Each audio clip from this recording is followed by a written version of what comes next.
পাহাড়চূড়ায় স্রোতস্বিনী, সাবিহা ঐশী। পর্ব ৫। জেসমিন রহমান সাগ্রহে অতিথিদের আপ্যায়ন করতে ব্যস্ত। ডাইনিংয়ে ইলোরাকে বেশ যত্নের সাথে ডিশ সার্ভ করে দিচ্ছেন তিনি। ইলোরার দুর্বলচিত্তে তার সাদরে আপ্যায়নটা ঠিক গ্রহণ করতে পারছে না। সকালে বাগানে ঘুরতে ঘুরতে অসুস্থ হয়ে পড়ে বমিও হয়েছে তার। মূলত সে ঘটনার জন্য এস এম আরাফাত রহমানের একমাত্র পুত্র ফাইয়াজ ইনানকে দায়ী করা যায়। তার লাগামহীন কথাবার্তায় অতিষ্ঠ হয়ে ইলোরা যখন সহ্য করতে না পেরে চিৎকার করে উঠেছে, ঠিক তখনই ইনান তার মুখ চেপে ধরার উদ্দেশ্য এগিয়ে আসলে ইলোরা দুহাত দূরে দৌড়ে ছুটে পালিয়েছে। তারপরের ঘটনাটা কিছুটা বিশ্রী। এলোমেলো পা টাল সামলাতে না পেরে কততম বারের মতো সে আছড়ে পড়েছে অনুমান করতে পারে না। প্রচণ্ড শরীর খারাপের জেরে মাথা ঘুরে খানিকটা বিমূঢ় হয়ে বসেছিল। গতকালের ক্রমাগতভাবে ড্রিঙ্ক করাই তখনই হরহর করে বমি করেছে ইলোরা। ইনান ঠিক পেছনে থেকে এই অবস্থা পর্যবেক্ষণ করে তৎক্ষণাৎ সেখানেই থেমে গিয়েছে। বিন্দুমাত্র করুণা করেও তার দিকে এগিয়ে আসেনি। যখন অবস্থা বেগতিক তখন সে দ্রুত পায়ে জেসমিন রহমানের কানে কথাটি পৌঁছে দিয়ে সেখান থেকে সটকে পড়েছে। ইলোরার মাথা ভারী হয়ে আসে সে কথা ভাবলে। এতটা নির্বোধ পাষাণ ছেলের সাথে কিনা তার ভবিষ্যৎ জড়ানোর কথা চলছে। ক্রোধে ভেতরটা জ্বলে ওঠে। অসম্ভব। জেসমিন রহমান চিকেন পিসটা তুলে দিতেই প্রবল অসম্মতি জানায় সে। এত খাওয়া তার পক্ষে অসম্ভব। মোস্তফা কামাল মেয়ের করুণ অবস্থা দেখে হাসেন। মাতৃহীন মেয়ের ওপর এমন আহ্লাদ দেখতে ভীষণ ভালো লাগে তার। আরাফাত রহমান স্ত্রীকে নরম কণ্ঠে বলেন, দুর্বল শরীর এখন ইলোরার প্রতি চাপিয়ে দিও না। জেসমিন রহমান মুচকি হেসে পাশের চেয়ারে বসে পড়েন। ইনান আসছে না? তোমার ছেলে আদৌ সময়মতো ব্রেকফাস্ট করে কোনোদিন দেখেছ? আরাফাত রহমান স্ত্রীর কথায় দমে যান। মোস্তফা কামালের সাথে করা আলাপে পুনরায় মনোযোগ দেন তিনি। ইলোরা চামচ নাড়াতে নাড়াতে মনে মনে প্রশান্তির শ্বাস ছাড়ে। ধূপধাপ শব্দ হয়। জেসমিন রহমানের কথার রেশ মিলিয়ে যেতে না যেতেই ঠিক তার সামনের চেয়ারটি দখল করে তড়িৎ বেগে বসে পড়ে ইনান। তার মুখবায়ব অসম্ভব শান্ত। মনে হচ্ছে তার ঠিক এখনই আর আসার কথা ছিল। সরি আম্মুহ, একটু লেট হলো। আরাফাত রহমান জেসমিনের দিকে বাঁকা দৃষ্টি ফেলেন। ছেলের সম্পর্কে তার করা মন্তব্যটি ভুল প্রমাণিত হওয়ায় জেসমিন রহমান অবাক হওয়া চোখমুখ স্বাভাবিক করে ছেলের ডিশ এগিয়ে দেয়। মনে মনে খানিকটা খুশিই হন। ইলোরার সাথে তার বোঝাপড়ার বিষয়ে আগ্রহের সাথেই ছেলের আবদার মেনে নেন তিনি। মা ছেলের নীরব চোখের দৃষ্টি বুঝে আড়ালে হাসেন আরাফাত রহমান। ইলোরা ব্রেডে সদ্য কামড় দিতে যাওয়া হা করা মুখটি সামনের ঘটনাটি প্রত্যক্ষ করে তৎক্ষণাৎ বন্ধ করে। তীব্র দৃষ্টি মেলে মাথা সম্পূর্ণ নিচু করে। যেন দুনিয়ার আশপাশে কি ঘটছে সেদিকে তার বিন্দুমাত্র নজর নেই। ইনান ওপাশে বসা মোস্তফা কামালের সঙ্গে বেশ কুশলাদি বিনিময় করে। কিছুক্ষণ পর তাদের গল্পটা বেশ ভালোই জমে ওঠে। ইলোরা কৌতূহলে ভুলেও সেদিকে ফিরে তাকায় না। খাওয়ার গতি দ্রুত করতে চেষ্টা করে। পানি খাওয়ার জন্য সবে গ্লাস এগিয়ে নিয়েছে সে, পায়ে অসম্ভব শীতল স্পর্শ পেয়ে তোরাক করে সামনে চোখ তুলে তাকায়। সামনে বসা মানবটি আইসি ভঙ্গিতে তার বাবার সাথে হাস্যরত। জেসমিন রহমান উঠে কিচেনের দিকে যান। ইলোরা অনুভব করে তার পায়ের পাতার ওপর ইনানের লম্বা পা দুটোর ভার ছেড়ে দেওয়া। তড়িৎ গতিতে সরিয়ে আনতেই মনে হলো ওপাশ থেকে কেউ তার চিকন নরম পা দুটো প্রচণ্ডভাবে মারিয়ে দিয়ে যাচ্ছে। মুখের অসম্পূর্ণ ব্রেড সম্পূর্ণ করতে পারে না সে। বিষদৃষ্টি নিক্ষেপ করে তার ইনানের দিকে। ইনান এক ফাঁকে ইলোরার দিকে ফিরে তাকায়। অগ্নিমূর্তি ধারণ করা মুখ দর্শন করে ক্রূর হেসে বাম চোখ টিপে দেয় সে। নিঝুম গুমট প্রকৃতি শীতল রূপ ছেড়ে মিষ্টি নরম আলোয় ভরে ওঠে। শীতের মুহুর্মুহু প্রতিকৃতি মৃদু আলোর পরশ পেয়ে সতেজ হয়ে মাথাচাড়া দিয়ে উঠতে চায়। নিস্তব্ধতার রেশ মাত্র কাটিয়ে ওঠে। তবে শীতের তীব্র অবগাহনে পরিবেশ বেশ নীরবতায় ঢাকা। তেমন আলো এখনো ফুটে উঠতে পারেনি। আরহাম তার পাশে এলোমেলোভাবে ঘুমন্ত তরুণীটির দিকে তাকায়। সরল মুখশ্রীর ওপর অবলীলায় অবাধ্য কিছু চুল এসে পড়েছে। রক্তজবার ন্যায় ঠোঁট দুটো কিঞ্চিত ফোলা। গভীর নিদ্রায় চোখ দুটো পরম আবেশে বোঝা। আরহাম ডান হাত বাড়িয়ে কাছে টেনে নেয়। ঘুমের মধ্যে কিছুটা নড়েচড়ে উঠে চোখ দুটো খিচে ফেলে নৌরিন। আরহাম নিঃশব্দে তাকিয়ে থাকে সেদিকে। চোখের পাপড়ির ঘন ঘন প্রকম্পন জানান দেয় ঘুম ভেঙে চোখ মেলার। আবছা ভাবে তাকায় নৌরিন। চোখ মুখ থেকে প্রবল ঘুমের রেশ এখনো কাটেনি। বার কয়েক দৃষ্টি মেলে তাকায় আরহামের শান্ত মৌন মুখের দিকে। চেতনায় ফিরে আবিষ্কার করে পাশের যুবকটির পলকহীন গাঢ় চাহনি। পরক্ষণেই গাল দুটোয় লজ্জার লাল স্ফুরণ খেলে যায়। আরহাম লালিমামো সে দৃশ্যটুকু নিবিড় দৃষ্টিতে অবলোকন করে মুচকি হাসে। গালে মুখে অবাধ্য চুলগুলো আলতো হাতে সরিয়ে মুহূর্তেই কপালের অগ্রভাগে গভীর চুমু বসিয়ে দেয় সে। Thank you so much my unfair valentine for come into my life আমার স্রোতস্বিনী। নওরিনের হৃৎপিণ্ডের গতি শিথিল হয়ে আসে। কাল রাতের অসম দৃশ্যগুলো মানসপটে ভেসে উঠতেই লজ্জায় কান লাল হয়ে আসে। আরক্ত চোখমুখ সন্তর্পণে আরহামের বুকে লুকায়। Is that Nowrin Sidrat? আরহামের নরম কণ্ঠের কৌতুকপূর্ণ সম্বোধনে নৌরিন মৃদু হেসে ওঠে। তাদের বিয়ের আগের রাতটির কথা মনে পড়ে যায়। সেদিনের নৌ ক্যাপ্টেনের তীক্ষ্ণ গম্ভীর গলার স্বরের সাথে আজকের ঘুম জড়ানো কণ্ঠের আদুরে ডাকের ভীষণ ফারাক। চোখ দুটো বন্ধ রেখেই সে মনে করতে চেষ্টা করে তার গাধামির কথা। কি বোকামিটাই না করে সে উত্তর দিয়েছিল এত ভিড়ের মাঝে সেই ক্যাপ্টেনের নাম পর্যন্ত ভুলে বসেছিল সে। স্মৃতি রোমন্থন করে মিহি স্বরে জবাব দেয়, yeah she is now wife of captain Arham Tausif. Arham প্রত্যুত্তরে তার গালে ছোট্ট একটা চুমু বসিয়ে দেয়। রিপিট? নৌরিন আর জবাব দিতে সাহস করে না। বিড়ালের মতো গুটিসুটি মেরে তার বুকে লেপ্টে থাকে। আরহাম ফিচলে হেসে পুনরায় বলে ওঠে, শুনতে চাচ্ছি আবার। নৌরিন ঘুম জড়ানো স্বরে বলে, বলবো না। আরহাম তার প্রশস্ত বুকে লেপ্টে থাকা শ্বেতশুভ্র মুখটি তুলে নিজের মুখের সামনে আনে। তার ডান হাতটা তুলে বুকের মাঝখানটায় চেপে ধরে। আপনার কণ্ঠস্বর ঠিক এইখানে এসে আছড়ে পড়ে, তা বোঝেন আপনি স্রোতস্বিনী? গম্ভীর সেন মেজাজের পুরুষটির আদুরে গলা শ্রবণ করে নৌরিন নিষ্পলক দৃষ্টিতে তার পানে চেয়ে থাকে। তার বুকের ধুকপুক খুব গাঢ়ভাবে অনুভব করে। অপরিসীম বিশালতায় স্থবির হয়ে পড়ে তার অবচেতন মন। নৌ ক্যাপ্টেনের চোখের মনি কিছুটা নীলচে মনে হয় তার। সমুদ্রের সাথে তার নিবিড় সম্পর্ক বলে? নাকি এত ঘনিষ্ঠ হয়ে চোখে চোখ রেখেছে তাই? মাহবুব রহমান পাশে তোফাইল তালুকদারের হাত দুটো চেপে ধরলেন। দুজনের মুখে সৌজন্যসুলভ হাসি। পেছনে একবার আরহাম নওরিনের অস্তিত্ব পরখ করে বলে উঠলেন, ভাইজান এবার আসি। তোফাইল তালুকদার কিঞ্চিত হেসে সম্মতি জানালেন। পেছনে এগিয়ে গেলেন তিনি। আপাদমস্তক নববিবাহিত বধূরূপে সজ্জিত মেয়েকে বুকে জড়িয়ে ধরলেন। নওরিন বাবাকে শক্ত করে ধরে হুহু করে কেঁদে উঠল। বাবারা কাঁদতে জানেন না, তাদের জীবনের অন্যতম মূল্যবান মেয়েটিকে সারা জীবন প্রাণপণ আগলে রেখে তারা ঠিক এই সময়টিতে এসে স্থবির হয়ে পড়েন। গোষ্ঠীর প্রথম মেয়ে সন্তান হিসেবে সকলের আদরে যত্নে নমনীয়তায় বেড়ে ওঠা মেয়ের এই বিচ্ছেদ অসহনীয়। তার সমাদরে তোফাইল তালুকদার বিন্দুমাত্র ঘাটতি করেননি। সকলের নিবিড়তায় গড়ে ওঠা মেয়ের বিয়োগান্তক বিদায় অশ্রুসজল হয়ে ওঠে হৃদয়। শেষ পর্যন্ত নিজেকে সামলাতে পারেন না। পিতৃসুলভ স্নেহে কেঁদে ওঠেন তিনিও। জুথিকা বেগম আড়াল থেকে ছুটে আসেন। বাবা মেয়ের এই দৃশ্যে মন প্রবলভাবে আন্দোলিত হলেও সায় দেন না তিনি। এক প্রকার জোর করেই তার বাবার বাহুডোর থেকে নৌরিনকে টেনে আনেন। মায়ের স্পর্শে চোখ যেন পুনরায় অশ্রুসজল হয়ে উঠতে চায়। জুথিকা বেগম মেয়েকে সে সুযোগ দেন না। মাথায় আলতো হাত বুলিয়ে নরম কণ্ঠে উপদেশ দেন নিজেকে মানিয়ে নেওয়ার। ভবিষ্যতের সুদূর দায়িত্বের কথা স্মরণ করিয়ে সস্নেহে মেয়ের মাথায় চুমু দেন। নৌরিন রিয়ানের কথা জিজ্ঞেস করতেই জুথিকা বেগম ইশারায় নাসূচক করেন। আজকে তাকে খুব ভুলিয়ে ভালিয়ে জিমোদের সাথে পাশের ফ্ল্যাটে নিয়ে যাওয়া হয়েছে। রিয়ান কিছুতেই নওরিনের এমন বিচ্ছেদ বুঝে উঠতে পারবে না।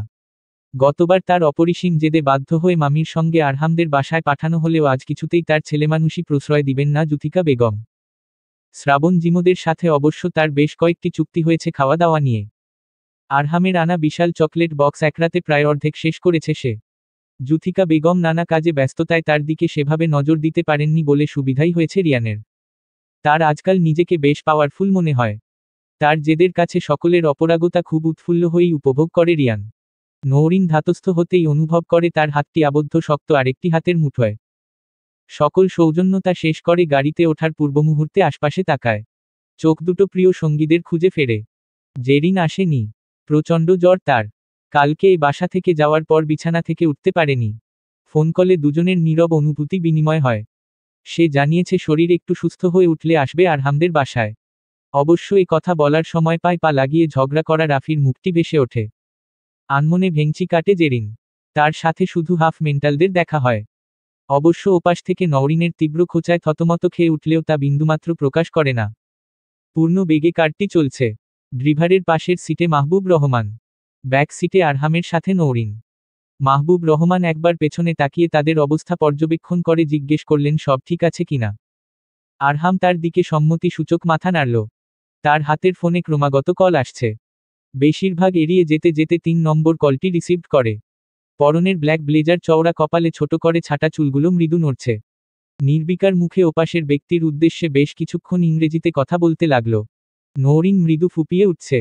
সেই বাড়িটিতে আজ খুব আনুষ্ঠানিকভাবেই যাওয়া হচ্ছে। বিয়ের পরে পুনর্গমনে তার সেবারের মতো অনিশ্চয়তা আর নেই। পাশের সুদর্শন পুরুষটির পানে একবার তাকালো সে। কি স্বল্প সময়ের বন্ধন তাদের, অথচ কি নিদারুণ হৃদয়স্পর্শী অনুভূতি। তার শান্ত দৃঢ় মুখাবয়বেই যেন সমস্ত সুখস্বপ্ন নিমজ্জিত। পাতলা ঠোঁট দুটোর অবিরাম নাড়িয়ে আরহাম ফোনকলের ওপাশে কথা বলছে।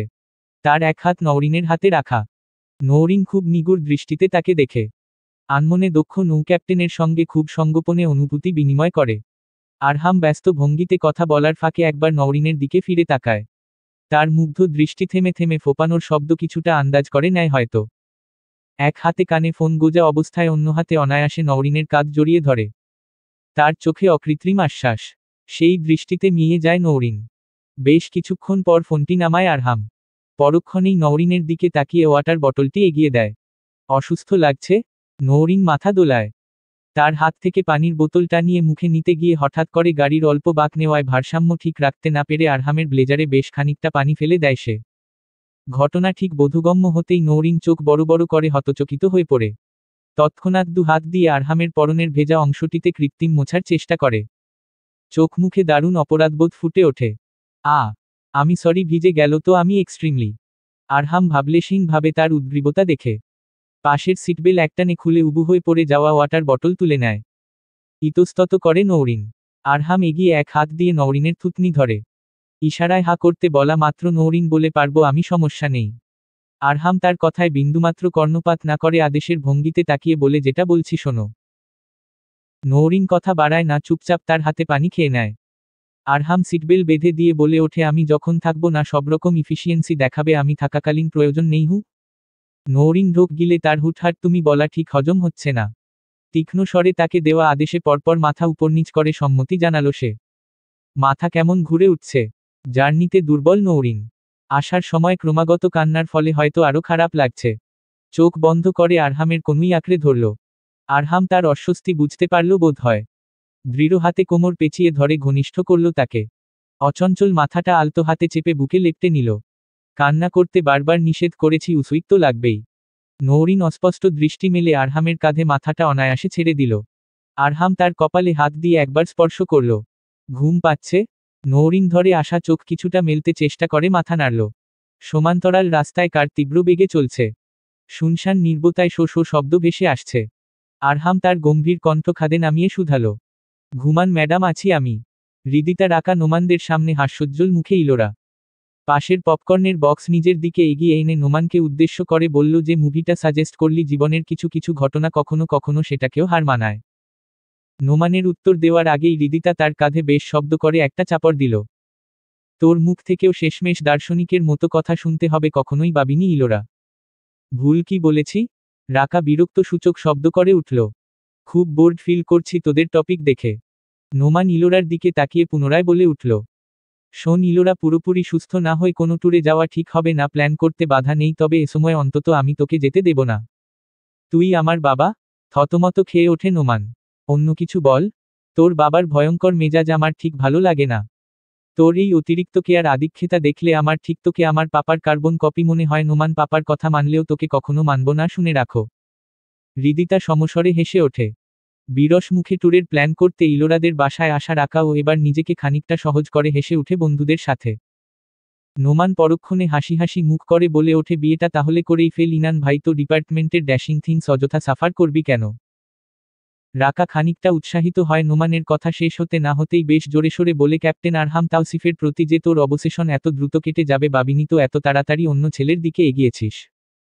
রাকার কথার ইলোরা কিছুটা শূন্য দৃষ্টি নিয়ে তাকায়। হুটহাট মনে পড়া নামটা আজকাল খুব সন্তর্পণে বুকের চিনচিনে ব্যথার কারণ হয়ে ওঠে। কি করবে সে? হৃদয় থেকে সেই অনুভূতিতে চিরচেনা স্বীকারোক্তি কি এত দ্রুত ভুলতে পারবে? ইনানের জন্মদিনের রাতে তার প্রতি করা এত বড় ঘটনার পর নিজের প্রতি বেশ ঘৃণা হয়েছে তার। সর্বদা ওয়েস্টার্নে অভ্যস্ত এসব কিছু তার কাছে স্বাভাবিক মনে হলেও যে নিষিদ্ধ মানুষটির প্রতি এত বড় স্পর্ধা দেখিয়েছে তা ভাবতে কোথাও যেন প্রচণ্ড ভয় জেঁকে বসে। ভাবনার সুতোয় ছেদ পড়ে হৃদিতার তরল গলায়। ফটো নেই তোর কাছে? বিয়ের আগেই শ্বশুরবাড়ি গিয়ে ঘুরে ফিরে আসলি, অথচ বাইরে দেখাস পৃথিবীতে নতুন জন্ম নেওয়া বাচ্চার মতো নিষ্পাপ। তাদের এলোমেলো বিভিন্ন কথার ধরনে মাথায় আগুন জ্বলে ওঠে মুহূর্তেই। তিরিক্ষি মেজাজ নিয়ে তাকালো তাদের দিকে। যতবার এড়িয়ে যেতে চায় সে নামটা, ততবার করে তার আশপাশ তাকে উল্টো সমীকরণ প্রদান করে।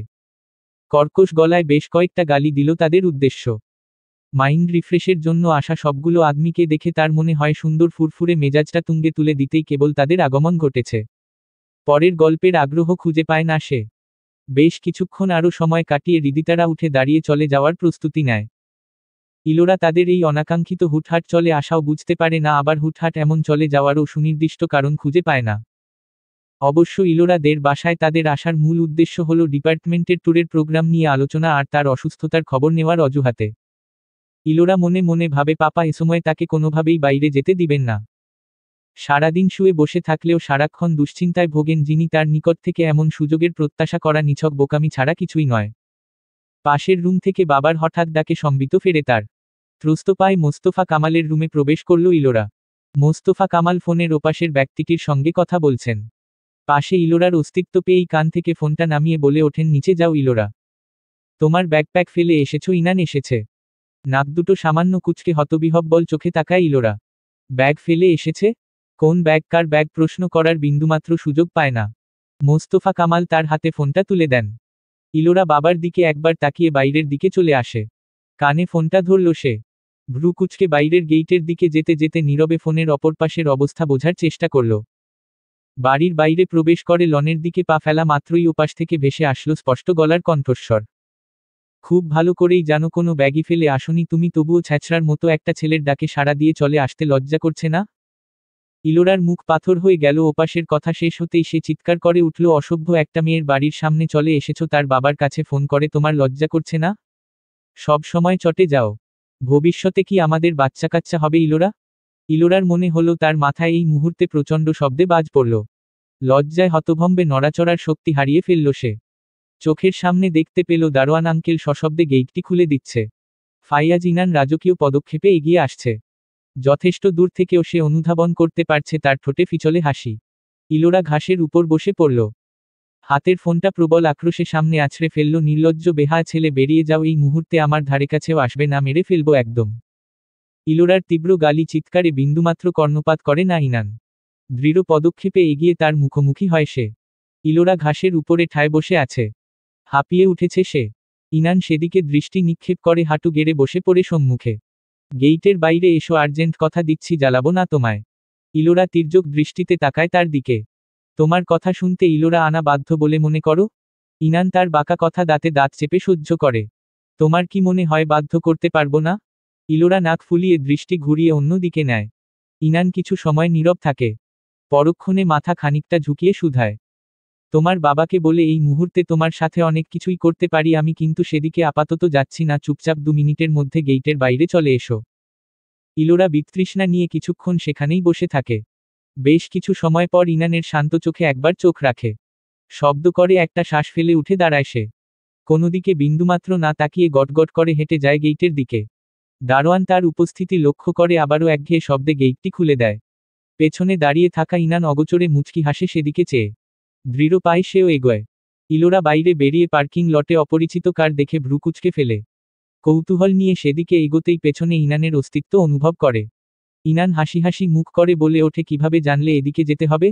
ইলোরা গাড়ির কাছে গিয়ে থেমে ঘুরে তাকায় তার দিকে। ইনানের কথা বোধগম্য হয় না তার। কি পাকাচ্ছ খুলে বলো, তোমাকে কখনোই সুবিধার লাগে না আমার? ইনান দুধাপ এগিয়ে জিন্সের পকেট থেকে চাবি বের করে সশব্দে কারের দরজা খোলে। ইলোরার দিকে তাকিয়ে তড়িৎ কণ্ঠে জবাব দেয়, উঠে বসো দ্রুত। ইলোরা গোল গোল চোখে মেলে তার দিকে তাকিয়ে থাকে। ঝাঝালো কণ্ঠে বলে ওঠে, ওয়াট? বাংলা কথা কানে যায় না? উঠতে বলেছি। তুমি পাগল? তোমার কারে আমি কেন উঠব? কিডন্যাপ করতে এসেছো আমায় বেয়াদব? ডোন্ট শাউট, ভদ্র মেয়ের মতো কথা শোনো, অবাধ্য হলে আমি কি করতে পারি তুমি খুব ভালো করে জানো, লাল চুলের মেয়ে। ইলোরা তির্যক দৃষ্টি নিক্ষেপ করে হাতের ফোনটা নিজের সামনে তুলে নেয়। ইনান পেছনে ঘুরে তার হাত থেকে মুহূর্তেই ছো মেরে নিয়ে নেয় ফোনটি।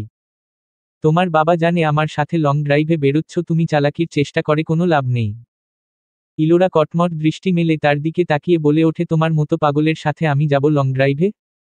তোমার 14 গোষ্ঠীও আমাকে এই গাড়িতে তুলতে পারবে না, শুনে রাখো। ইনান গাড়ির কাছ থেকে ঠোঁট গোল করে শীষ বাজাতে বাজাতে এগিয়ে যায় ইলোরার দিকে। ইলোরা কিছু বুঝে ওঠার আগেই খপ করে দুহাত ধরে নিজের মুঠোয় পুরে নেয়। ইলোরা ছ্যাঁত করে ওঠে। আমাকে স্পর্শ করেছ কেন নির্লজ্জ? জাস্ট লিভ মি, চেঁচিয়ে মানুষ জড়ো করব কিন্তু আমি। ইনান বিদ্যুৎ গতিতে হাত ঘুরিয়ে ইলোরাকে বুকের কাছে লেপ্টে ধরে। ক্রমাগত বকবক করা মুখটা অন্য হাতে চেপে ধরে হিসহিসিয়ে শুধায়, আমার সম্পর্কে বিন্দুমাত্র ধারণা রাখো না তুমি, লাল চুলের মেয়ে। সবিতা বেগম গেইটে গিয়ে সাদরে ছেলের বউকে এগিয়ে নিয়ে আসলেন। খুব সন্তুষ্ট মুখে ভেতরে প্রবেশ করলেন। ফিরোজা পারভিন এগিয়ে নৌরিনকে উষ্ণ আলিঙ্গনে জড়িয়ে ধরলেন। নৌরিন নরম কণ্ঠে সালাম বিনিময় করল সকলের সাথে। ফিরোজা পারভিন তাকে জড়িয়ে রাখা অবস্থায় সোফায় নিয়ে বসালেন। অসুবিধা হয়নি তো আম্মা তোমার? নওরিন যথাসম্ভব ভদ্রতার সাথে আশ্বস্ত করলেন তাদের। আরহাম এগিয়ে এসে নওরিনের পাশের সোফায় শব্দ করে বসে গা এলিয়ে দিল। সবিতা বেগম ছেলের কাছে এসে মাথায় কিঞ্চিত হাত বুলিয়ে জিজ্ঞেস করলেন, ছুটিটা এবার বেশি সময় কাটিয়ে যাবে?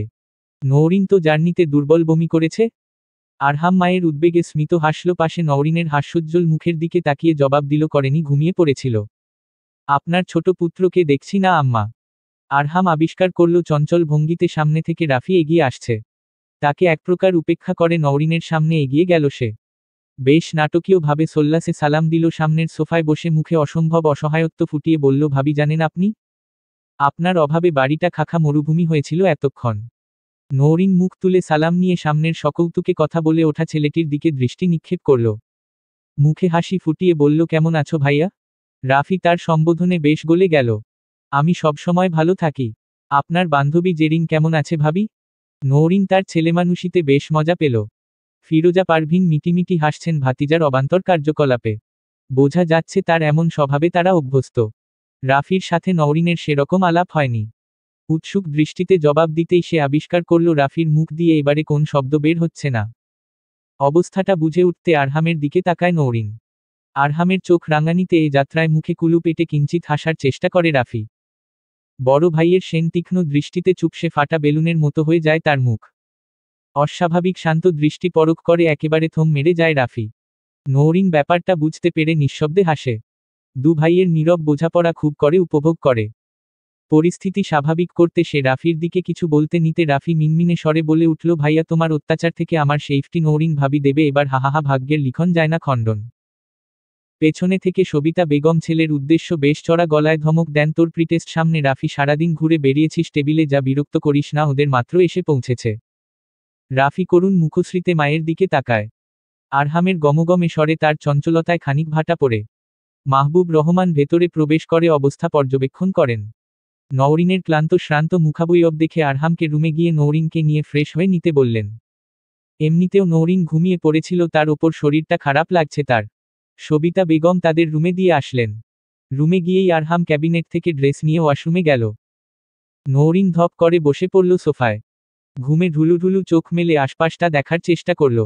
ধীরে ধীরে উঠে গিয়ে লাগেজ থেকে ড্রেস বের করে নিল। ওয়াশরুম থেকে আরহাম বের হতেই নওরিনের চোখের ঘুম উবে যায়। এলোমেলো হাতের ড্রেসগুলো নিয়ে দ্রুত পায়ে ওয়াশরুমে চলে যায় সে। আরহাম মাথায় তোয়ালে ঘষতে ঘষতে তার ত্রস্ততা লক্ষ্য করে। খানিক বাদেই সে বের হয়ে আবিষ্কার করে আরহাম রুমে নেই। সাবধানে একটা শ্বাস ফেলে ড্রেসিং টেবিলের সামনে কিছুক্ষণ নীরবে দাঁড়িয়ে ড্যাব ড্যাব করে তাকিয়ে থাকে নিজের দিকে। গলায় স্কার্ফ পেঁচিয়ে চুলগুলো আনমনে এলোমেলো করে। তারপর কিছুক্ষণ পা টিপে টিপে রুমের এপাশ থেকে ওপাশ অযথা পায়চারি করে সে। ক্লান্ত ভাবটা আর নেই। বেশ কিছুক্ষণ অতিবাহিত হওয়ার পর ভ্রু কুঁচকে লক করা দরজার দিকে তাকায় নওরিন। কোথায় গেছেন উনি? বড় বড় শ্বাস ফেলে গুটি গুটি পায়ে বেলকনির দিকে যায় সে। বেশ অন্ধকার। বেলকনির ছোট্ট ড্রিম লাইটটা অফ করা। নিঃশব্দে কিছুক্ষণ চাঁদহীন আকাশের দিকে তাকিয়ে থাকে সে। নির্জনতায় ঘেরা রাতের অন্ধকার। দৃষ্টি ঘুরিয়ে রুমের দিকে নিতেই আচমকা বেলকনির বিপরীত পাশে জমাট অন্ধকার দেখে পা দুটো থেমে যায়। হঠাৎ করে জিনিসটা নড়াচড়া করতে দেখে কিছুটা ভয় পেয়ে পিছিয়ে যায় নওরিন। ওপাশ থেকে এবার গাঢ় গম্ভীর গলা ভেসে আসে, হুহুম, ডোন্ট প্যানিক আমি। নওরিন একটা ছোট শ্বাস ফেলে ধাতস্থ হয়। ভালো করে লক্ষ্য করে দেখে গ্রাস কার্পেটের উপরে এক কোণে রাখা ছোট দুটি চেয়ারের একটিতে গা এলিয়ে আরহাম তাওসিফ বসা। নওরিন ধীর পায়ে এগোয়। আরহামের পাশের লাগোয়া চেয়ারটিতে নিঃশব্দে বসে। গুমোট নীরবতা ছেড়ে আরহাম প্রশ্ন করে, অসুস্থ তুমি, রুমে চলো।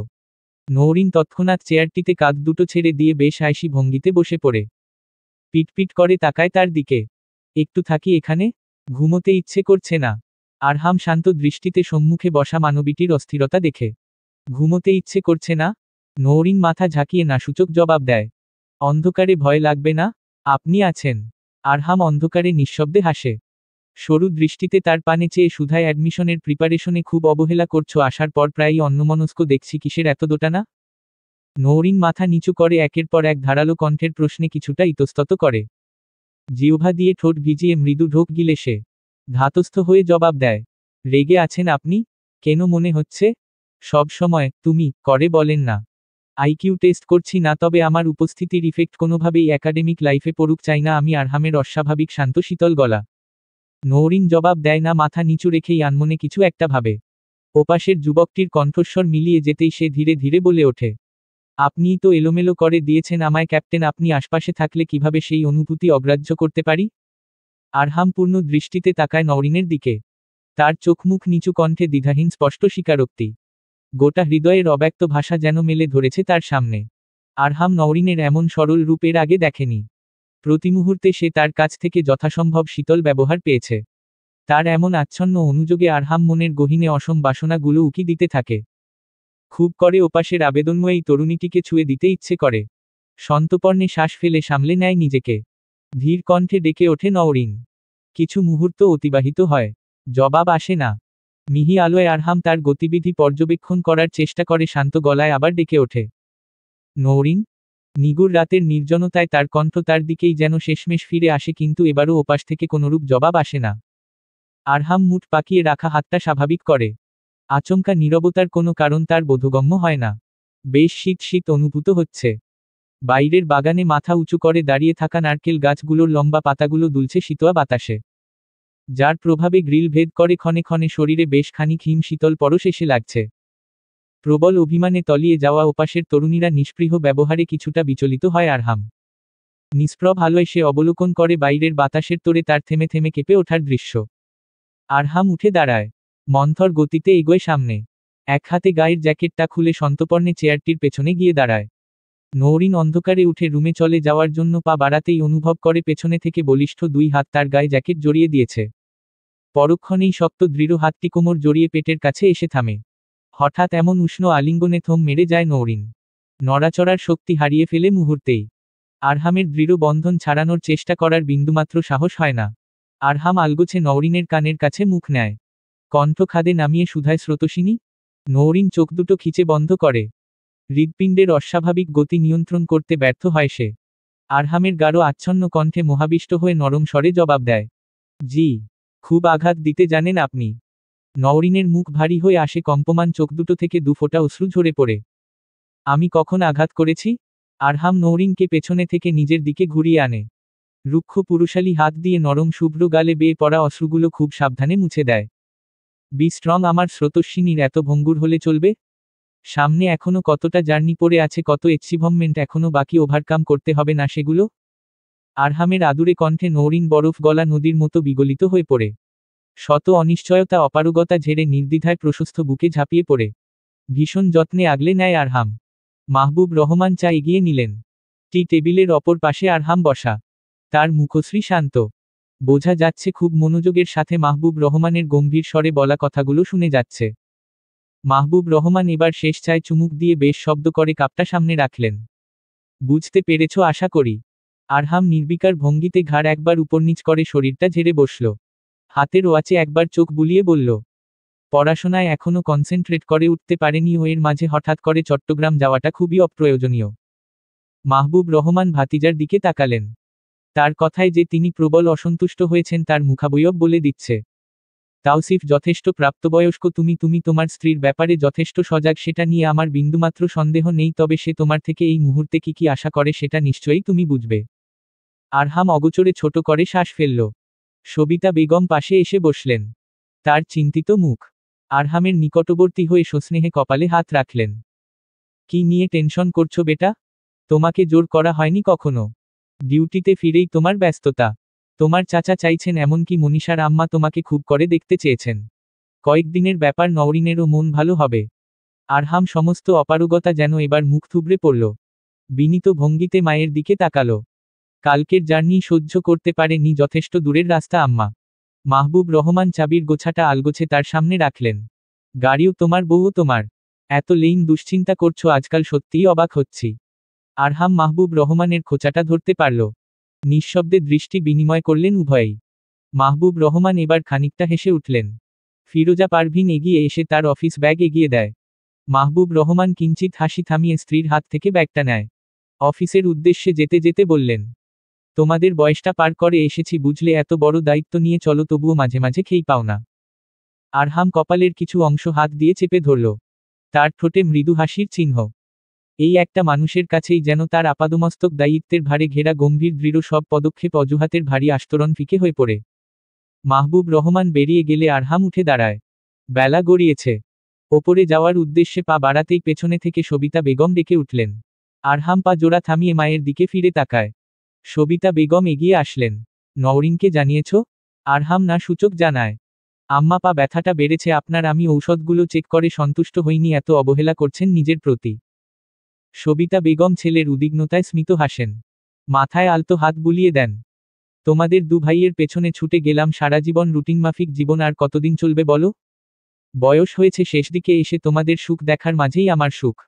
আরহাম মায়ের নরম স্বরে নত হয়। সস্নেহে বুলানো হাতটা খুব বিনয়ের সঙ্গে নিজ হাতে তুলে নেয়।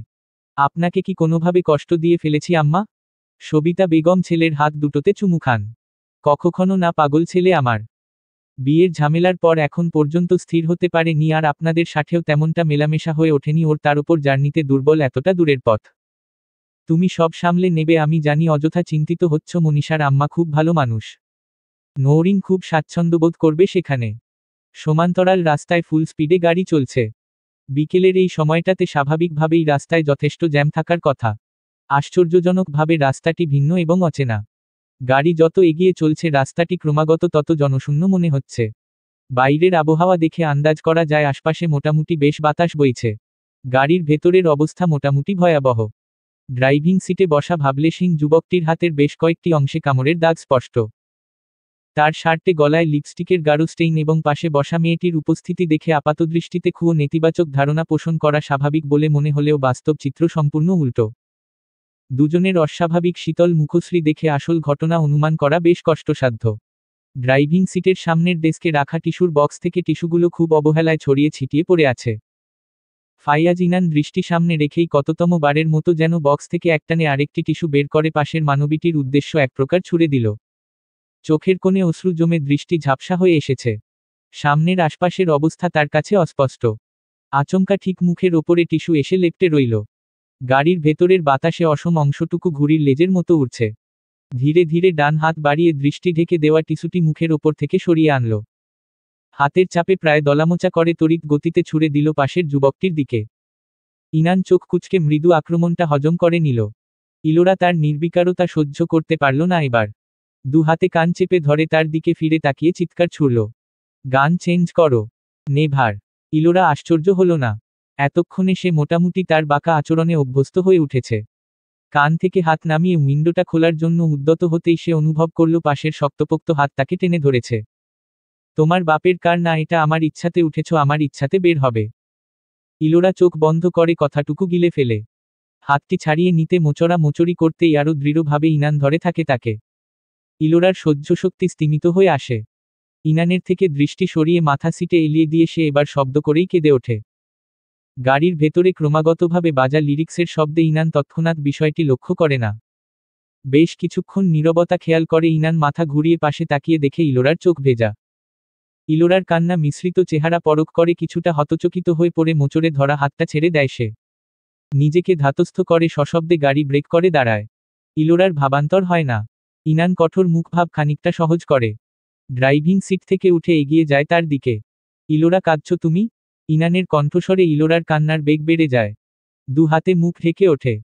কোন গান দেব বলো? চেঞ্জ করছি। ইলোরা এবার কান্নারত অবস্থায় চিৎকার করে ওঠে, শান্তি দাও, একটু শান্তি চাই আমার, পারবে দিতে? ইনান তার অসহায় মুখখানায় দৃষ্টি ফেলে তার অসমাপ্ত কথা শেষ হওয়ার আগেই দুহাত দিয়ে অস্থির দেহটা মিশিয়ে নেয় নিজের সাথে। ইলোরার তীব্র ছটফটানিকে উপেক্ষা করে নরম কণ্ঠে বলে ওঠে, বেশি হার্ট করে ফেলেছি? হ্যাঁ। ইলোরার করুণ সুরে ফুপিয়ে ওঠায় বেশ হতভম্ব হয়ে পড়ে ইনান। তার এই রূপ সম্পূর্ণ অচেনা। খানিকটা বিচলিত হয়ে পড়ে সে। এই লাল চুলের মেয়ে? তুমি কাঁদলে আমারও কান্না পায়, প্লিজ বোঝার চেষ্টা করো। ইলোরার কান্না করা অবস্থায় মনে হলো তার যদি ক্ষমতা থাকতো এক্ষুনি এই নাট্যবাজ ছেলেটার মাথায় জোরসোরে একটা বাড়ি মেরে বেরিয়ে যেত সে। নওরিন চকচকে দৃষ্টি মেলে সামনে দাঁড়ানো পুরুষটির পানে তাকিয়ে আছে। তার অস্বাভাবিক উজ্জ্বলতা দেখে আরহাম নিভৃতে স্বস্তির শ্বাস ফেলে। নওরিন আরহামের ডেস্কটপের সামনে বসে থাকা অবস্থায় উৎসুক কণ্ঠে শুধায়, কিসের জন্য যাচ্ছি সেখানে? আরহাম তার বোকা কণ্ঠের প্রশ্নে ভ্রু কুঁচকে ফেলে। ফোন থেকে দৃষ্টি সরিয়ে নওরিনের দিকে ফিরে তাকায়। বিয়ের পর মানুষ কোথায় যেতে পারে? কমন সেন্স কি বলছে? নওরিন চোখ ছোট ছোট করে আরহামের গম্ভীর মুখশ্রীতে দৃষ্টি নিক্ষেপ করে। মুহূর্তের মধ্যেই তার মুখে বেশ অপ্রস্তুত ভাব ফুটে ওঠে। ধীরে ধীরে চিকন ভ্রু দুটোয় গভীর ভাঁজ পড়ে। আরহাম তার অপ্রস্তুতভাব নীরবতা খুব করে উপভোগ করে। নিজ কপালে তর্জনী বৃদ্ধাঙ্গুলি দিয়ে স্লাইড করতে করতে এগিয়ে নওরিনের ধরে রাখা মাউসটির ওপর হাত রাখে। তার মুখ থেকে এখনও বিস্ময়ভাব যায়নি। আরহাম সন্তর্পণে নওরিনের কাঁধের ওপর মাথা ঝুঁকিয়ে দুহাত ডেস্কে রেখে এক প্রকার আবদ্ধ করে নেয়, তাকে জ্বলজ্বলে মনিটরের স্ক্রিনের দিকে দৃষ্টি নিক্ষেপ করে। কয়টা স্লাইড কমপ্লিট হয়েছে? ডাটা রি এন্ট্রি হয়নি তো? আরহামের শ্বাস প্রশ্বাস নওরিনের ঘাড়ে এসে পড়ছে। প্রবল অস্থিরতায় সাবধানে ঢোক গিলে নেয় সে। মাউস ধরা হাতটা নামিয়ে নিতে অনুভব করে তার ওপর আরহামের দৃঢ় হাতের স্পর্শ। মিহি কণ্ঠে নওরিন বলে ওঠে, পানি খাবো। ওপাশ থেকে আরহামের জবাব না পেয়ে নওরিন অস্থির হয়ে আবারও বলে ওঠে, আমি লাগেজ গোছাবো, কাল যেতে হবে। সরি, আপনাকে তো নিচ্ছি না। নওরিন ভয়ার্ত চোখে তার কাঁধে থুতনি রাখা যুবকটির দিকে তাকায়। কেন, আমি কি করেছি? নাথিং। তাহলে আমি কেন যাব না? আমিই তো বউ। তড়িৎকণ্ঠে দেওয়া জবাবে আরহাম তীক্ষ্ণ দৃষ্টি মেলে তার দিকে তাকায়। নওরিন আরহামের অসম নড়াচড়ায় কাঁধে বেশ সুরসুরি অনুভব করে। দাঁতে দাঁত চেপে সহ্য করতে করতে তার কর্ণকুহরে ফিসফিসিয়ে বলা কণ্ঠস্বর প্রতিধ্বনিত হয়, আপনি কি? নওরিন নিভু নিভু স্বরে পুনরায় জবাব দেয়, বউ।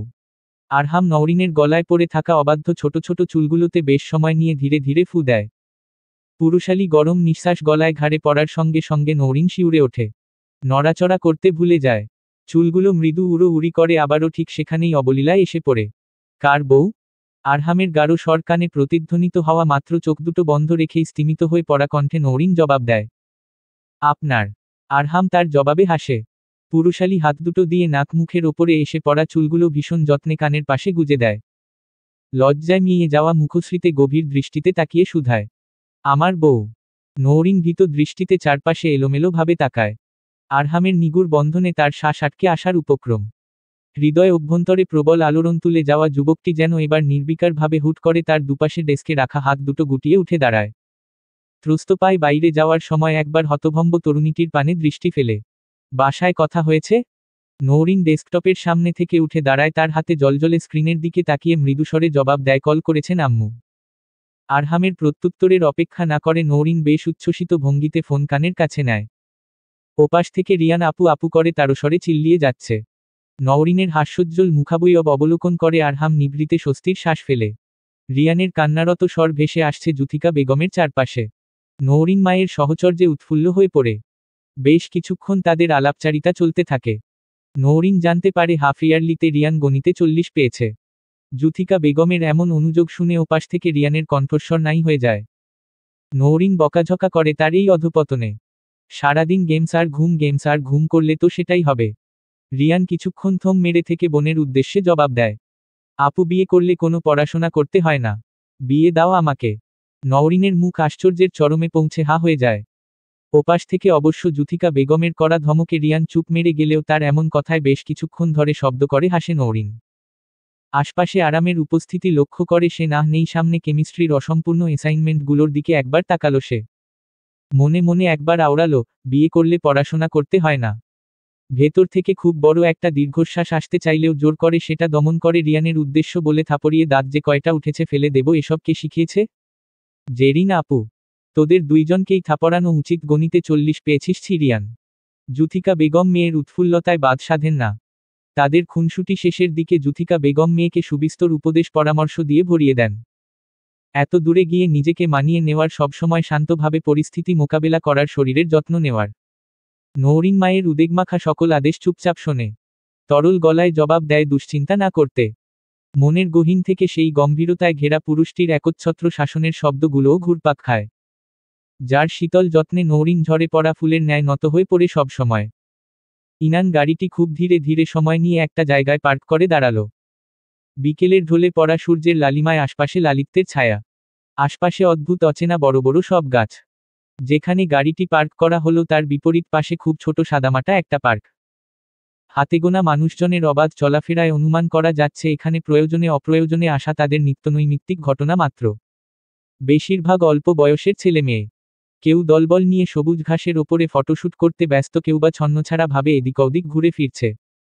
ইনান বেরিয়ে সশব্দে ইলোরার পাশের দরজা খুলল। কিছুক্ষণ নীরবতার পর ইনান ভ্রু কুঁচকে উকি দিল ভেতরে। বের হবে নাকি বের করতে হবে? কিছু সময়ের ব্যবধান মাত্র। ইলোরা নিঃশব্দে বেরিয়ে এলো। পরনের ড্রেসের বেশ কিছু জায়গা কুঁচকানো। চুলগুলো অবিন্যস্ত, ফোলা চোখমুখে চোখের কোণ থেকে বিন্দু বিন্দু অশ্রুর রেশ এখনো মুছে যায়নি। গাড়ি থেকে বেরিয়ে আশপাশটা বোঝার চেষ্টা করে সামনের যুবকটির দিকে তির্যক দৃষ্টিতে তাকালো সে। কোথায় এনেছ? খুন করতে চাও আমায়? ইনান তার কথা সম্পূর্ণ উপেক্ষা করে তার হাত ধরতে উদ্যত হতেই ইলোরা এলোমেলো পদক্ষেপে সরে গেল। স্পর্শ করার চিন্তা ভুলেও করবে না অন্তত আমি সজ্ঞানে থাকতে। অজ্ঞান হলে তো সমস্যা নেই। ইলোরার বিতৃষ্ণা মাখা দৃষ্টি অবলোকন করে ইনান ফিচলে হেসে পুনরায় বলে উঠল, পেছনে পেছনে আসো অবাধ্য হওয়ার চেষ্টা করলে। ইলোরা বড় করে আলগোছে একটা শ্বাস ফেলে ইনানের পদক্ষেপের দিকে একবার তাকিয়ে তার পিছু পিছু এগোয়। ইনান থামে বেশ নিরিবিলি উঁচু ঢিবির মতো জায়গায়। চারপাশর বড় গাছগুলোর নিচে দর্শনার্থীদের জন্য বেশ কারুকার্য শোভিত বসার জায়গা করে রাখা। সারি সারি রেইনট্রি লাগানো, চারপাশে বেশ প্রাকৃতিক সমারোহ। ইনান ছোট বেঞ্চিটাতে গা ছেড়ে বসে পড়ে। ইলোরা ঠায় সামনে দাঁড়িয়ে আছে। তার নড়াচড়ার কোন রূপ চিহ্ন না পেয়ে ইনান তাকায় তার দিকে। বসবে পাশে? তার গলায় কেমন যেন পূর্বের কঠোরতার লেশ নেই, কিছুটা অনুরোধের সুর। ইলোরা শুনেও না শোনার ভান করে আশপাশে ঘুরে ঘুরে তাকায়। ইনান তার স্পষ্টত উপেক্ষা বুঝতে পেরে চুপ থাকে। পাশের দু বেঞ্চ পরেই বেশ কিছু ছেলেমেয়ে খালি গলায় গান গাচ্ছে। ইনান দেখে ইলোরা সেদিকে নিঃশব্দে তাকিয়ে আছে। পশ্চিমাকাশের গধূলি বেলার সমাপ্তি ঘনিয়ে আসছে। অসংখ্য পাখিরা কলকাকলি করতে করতে এদিক সেদিক উড়ো উড়ি করছে। মোহনীয় পরিবেশে একটু আধটু সুর যেন পরিপূর্ণতা ঢেলে দিচ্ছে। ইনান আস্তে করে উঠে দাঁড়ায়। কয়েক পদক্ষেপ এগিয়ে যুগল গ্রুপের নিকটে পৌঁছায়। দূর থেকে দেখা যায় সে তাদের মধ্যখানে ধপ করে বসে মিশে গেল যেন। দু রাউন্ড ফাঁকা গলার সুর আর গিটারের টুংটাং শব্দ স্তিমিত হয়ে আসলে ইনান সদিচ্ছায় গিটারটি হাতে তুলে দেয়। ছেলেমেয়েগুলো আগন্তুক অচেনা যুবকটির আগ্রহে খুব বিনীতভাবেই গিটারটি হাতে তুলে দেয়। গধূলি সন্ধ্যার সন্ধিক্ষণের মুহুর্মুহু সময়ে ইনানের চলন্ত হাত জোড়া গিটারে টুংটাং শব্দ তুলে। শান্তশিষ্ট মুখে অসম্ভব মায়া এসে পড়ে তার অনির্বচনীয় সুরে। ছেলেমেয়েগুলো হয়তো তার তন্মতা লক্ষ্য করে খানিকটা অবাক হয়। ইনান পুরুষালী গলায় গেয়ে ওঠে, दूर जितना भी तुम मुझसे पास टेरमेन अब तो आदत सी है मुझको ऐसे जीन मेन जिंदगी से कोई शिकवा भी नहीं है अब तो जिंदा हन मेन इस नीले आसमान मेन चाहत ऐसी है यह तेरी बाटी जाए आहट ऐसे है यह तेरी मुझको सटे यादें गहरी हाइन इतनी दिल डूब जाए और आंखों में यह गुमनाम बन जाए ए ओ और ऊ ट्रिपल ए आ रहा और यह जो यादें है। ইলোরা ঘাসের উপর বসা। সান্ধ্য আলোর মিহি প্রকয়খাত দূরে বসা ইলোরার অস্থির দৃষ্টিতে স্থির হয়। ইলোরার হৃদয় কেমন যেন করে ওঠে সেই চরম দৃষ্টির প্রখরতায়। চোখের কোণা সেই অদ্ভুত অনুভূতিতে খানিকটা কেঁপে ওঠে। তার অব্যক্ত হৃদয় যেন বুঝে যায় সেই যুবকটির সমস্ত শব্দসুর তাকে ঘিরে। তার বিষণ্ণ দৃষ্টির ভাষা যেন খুব করে পড়তে পারে ইলোরা। অপরিসীম আকুতির আবেশে আবেশিত নেত্রযুগল থেকে নিজের দৃষ্টি সরিয়ে আনতে বেমা